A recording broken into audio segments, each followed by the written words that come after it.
During the Cold War, Western Europe relied on American military power to deter Soviet aggression.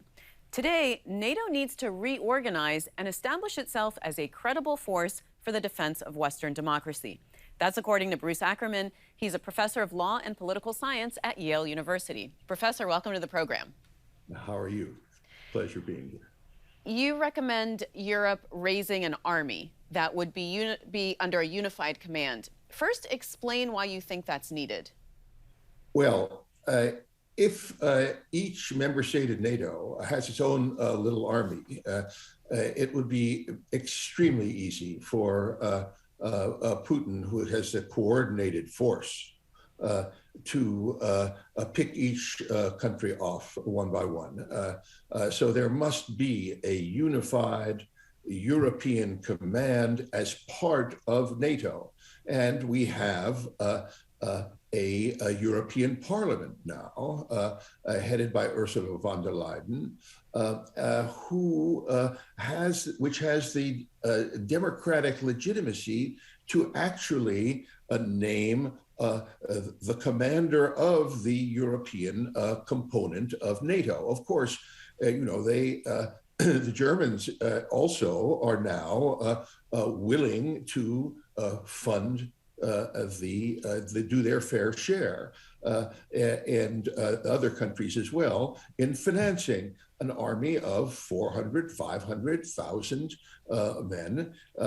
We in the United States would, of course, contribute the land force as well, of, let's say, 50,000. The thing that we will contribute is a Navy and an Air Force and a rockets and all of this, because we have a compelling strategic advantage here. So the crucial thing is to get this new NATO in force so that it can deter Putin's aggression. And here is an issue in which Joe Biden can get a broad bipartisan majority to revise the NATO treaty. Professor, let me before we talk about revising the treaty itself, let me ask you about what French President Macron said. He says, quote, "We need to bring to being a European proposal to forge a new security and stability order. We need to build it between Europeans, then share it with our allies in the NATO framework." What does that mean, a new security and stability order? Well, you see, Macron is also a crucial player because he is chairman of another fundamental component in the European Union, and he has a great mandate, the strongest mandate, to organize Europe. Of course, he has to do it on his own until Biden comes out and says, we're going to do our share to rebuild the Western alliance that President Trump unfortunately destroyed. You say in your article that some members have not remained faithful to the treaty's founding principles, and you call out Turkey specifically. Should they be kicked out of NATO? And is there a way to legally do that? Absolutely. Indeed, I was very surprised to see that a leading newspaper in Turkey today quoted extensively from my article in Politico. NATO is committed in 1948 or 9 to every member state to preserving and building free institutions. Now, it is absolutely plain that Turkey at the present time is not committed to free institutions, and moreover, attacked NATO in Syria. This is a breach of the alliance.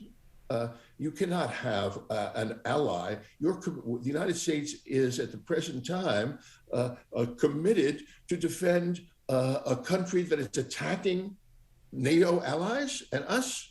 No. Well, you know, Professor, any changes to the NATO treaty would require agreement by 2/3 of the Senate.